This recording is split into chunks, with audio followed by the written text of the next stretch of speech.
Hi everyone, this is Shubham. सच बता रहा हूँ, जिस बच्चे ने इस वीडियो को पूरा देख लिया और हिंदी के लिए अगले 3 दिन इसको फॉलो कर लिया, हिंदी में 80 आउट ऑफ 80 मार्क्स लाना कोई बड़ी बात नहीं है। सच बता रहा हूँ भाई, लास्ट ईयर मैंने ऐसे ऐसे स्टूडेंट देखे हैं जो सिर्फ 3 दिन पहले पढ़ के पेपर में हिंदी में 97 98 मार्क्स लाए। बहुत आसान है, बस तुम्हें ध्यान से इस वीडियो को पूरा एंड तक फॉलो करना है और अगले 3 दिन इसी तरीके से पढ़ाई करनी है। इस वीडियो के अंदर हम फॉलो करेंगे कि कैसे आपको ग्रामर पढ़नी है, कैसे अनसीन पैसेज की प्रैक्टिस करनी है, लिटरेचर को कैसे करके जाना है पेपर में। चाहे आपका कोर्स ए है या कोर्स बी, दोनों टाइप के स्टूडेंट इस वीडियो को फॉलो कर सकते हैं। तो मेक श्योर चैनल को सब्सक्राइब कर लो, बिकॉज ये मेरी जिम्मेदारी है कि हर एक बच्चे के मैं क्लास 10th में 98% लाने में हेल्प करूं। तो सब्सक्राइब कर लो। शुरुआत करते हैं लिटरेचर से। लिटरेचर को कैसे अगले 3 दिन आपको कंप्लीट करना है। तो देखो यार, जितनी भी आपकी पोएम्स और चैप्टर्स है हिंदी लिटरेचर के अंदर, जब भी कोई चैप्टर आप स्टार्ट करोगे, सबसे पहले YouTube पे उसकी समरी सुनो। बिल्कुल फोकस के साथ अच्छे से उसकी समरी आपको सुननी है। अगर आप उसकी समरी एक बार अच्छे से ध्यान से सुन लेते हो, 60% चैप्टर आपका वहीं कंप्लीट हो जाता है।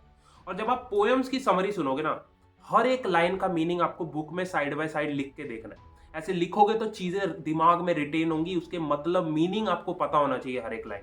ठीक है, तो पोएम्स जब आप सुनोगे, उसकी समरी साइड में लिखते जाओ हर एक लाइन का मीनिंग। एक मैं चैनल बता देता हूँ, लर्नर बी नाम से एक यूट्यूब चैनल है, उस पर आप सारी पोएम्स और चैप्टर्स की हिंदी की समरी सुन सकते हो। ठीक है, उसके बाद अब बात करें, जब आप एक बार चैप्टर की समरी कंप्लीट कर लेते हो, 60% चैप्टर आपका कंप्लीट है। एनसीईआरटी के जितने भी बैक क्वेश्चंस है ना, बैक एक्सरसाइज के क्वेश्चंस उस चैप्टर के, वो एक बार आपको रिटर्न प्रैक्टिस करना है लिख लिख के।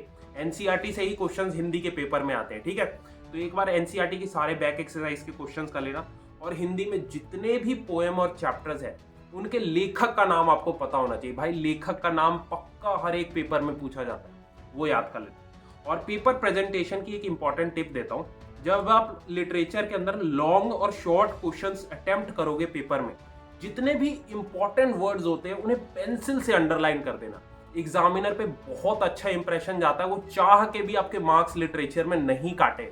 ठीक है, तो इंपॉर्टेंट वर्ड्स के आपको अंडरलाइन करना है। ठीक है, और लिटरेचर के ना, मैं आपको डिस्क्रिप्शन बॉक्स में हर एक पोएम और चैप्टर के इंपॉर्टेंट प्रीवियस ईयर क्वेश्चन दे रहा हूँ प्रैक्टिस करने के लिए। इन्हें प्रैक्टिस कर लेना, बहुत अच्छा कॉन्फिडेंस आएगा लिटरेचर में। तो अब आते हैं भाई व्याकरण पे, जो कि आपकी 16 मार्क्स की पूछी जाएगी। बच्चों को डर लगता है व्याकरण से। सच बता रहा हूँ, क्लास 10th की व्याकरण सबसे इजीएस्ट होती है अगर आपने अच्छे से रिविजन करी है।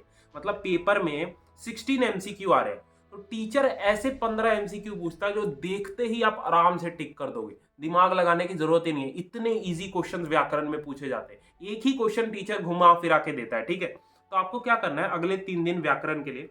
3 दिन मॉर्निंग में आपको 5 AM उठना है और 2 से 3 घंटा आपको व्याकरण को रिवाइज करना है।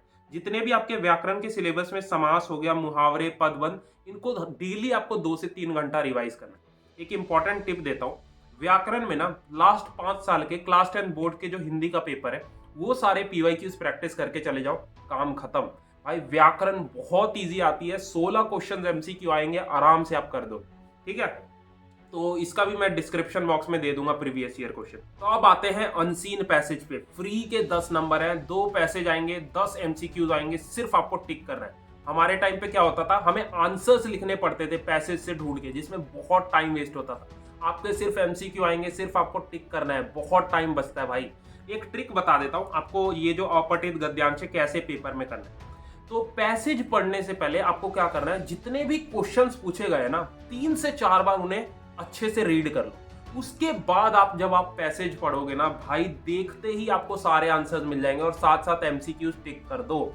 इससे आपका टाइम भी बचेगा, कॉन्फिडेंस भी आएगा जब आप अनसीन पैसेज करोगे। ठीक है, तो सबसे पहले क्वेश्चंस को रीड करना, उसके बाद पैसेज पढ़ना। ठीक है, तो अनसीन पैसेज के लिए 2022 और 23 के जो प्रीवियस ईयर क्वेश्चंस है अपने अनसीन पैसेज के, उन्हें प्रैक्टिस कर लेना। तो अब आते हैं हिंदी के लास्ट पार्ट पे, दैट इज लेखन, अपना राइटिंग सेक्शन, जो कि 20 से 22 नंबर का आता है आपका। इसमें अनुच्छेद 5 नंबर का आता है, पत्र 5 नंबर का आता है, ईमेल और कथा लेखन में ऑप्शन आता है, ये भी 5 मार्क्स का आता है, विज्ञापन 3 नंबर का, और सूचना लेखन 4 नंबर का। राइटिंग सेक्शन के लिए ध्यान से सुनो, आपको क्या क्या करना है। सबसे पहले जितने भी राइटिंग सेक्शन है, उसका आपको फॉर्मेट अच्छे से आना चाहिए। एक बार फॉर्मेट कर लो भाई, अगर आप फॉर्मेट भी लिख के आ जाते हो, 1 नंबर फ्री के मिलेंगे। चाहे आपका वो विज्ञापन हो, पत्र हो, सूचना हो, लेखन हो, सबका फॉर्मेट अच्छे से याद कर लो। ठीक है, दूसरी चीज है, जिन क्वेश्चंस में आपको ऑप्शन मिलता है ना, जैसे पेपर में आपको ईमेल और कथा लेखन में ऑप्शन मिलता है, आंख बंद करके ईमेल कर दो। ईमेल बहुत इजी होती है, टाइम भी बचेगा और कॉन्फिडेंस भी आएगा, ठीक है। तो अगर ऑप्शन आता है तो ईमेल करना, ठीक है। उसके बाद है अगले 3 दिन आपको क्या करना है। 3 दिन का टाइम बचा है, जितने भी आपके राइटिंग सेक्शन में 2 अनुच्छेद लिखना है, आपको लिख के प्रैक्टिस करना है, 2 पत्र, 2 ईमेल और 2 विज्ञापन। डेली 3 दिन आपको 2-2 एग्जाम्पल्स लिख के प्रैक्टिस करने हैं। इससे क्या होगा, आपकी प्रैक्टिस अच्छी होगी और पेपर में अच्छे से आप कर पाओगे। तो 3 दिन आपको लिख के प्रैक्टिस करना। और जब आप राइटिंग सेक्शन कर लोगे ना, इंपॉर्टेंट वर्ड्स को पक्का अंडरलाइन कर देना, टीचर पे अच्छा इंप्रेशन पड़ेगा, मार्क्स नहीं काटेगा, ठीक है। और एक इंपॉर्टेंट टिप दे देता हूं, जब आप पेपर अटेम्प्ट करोगे ना, क्वेश्चन को करने से पहले राइटिंग सेक्शन के जो आपको रफ शीट मिलती है, उसमें एक बार माइंड मैप बना लेना। माइंड मैप बनाओगे, सारे पॉइंट्स सीक्वेंस में लिखोगे, गलतियां कम होंगी और पेपर में इंप्रेशन अच्छा पड़ेगा, ठीक है। तो ये सारे पॉइंट्स अगले 3 दिन हिंदी के लिए फॉलो कर लो। एक एक चीज जो भैया ने बोली है फॉलो कर लो, हिंदी में आपके एक भी नंबर नहीं कटे।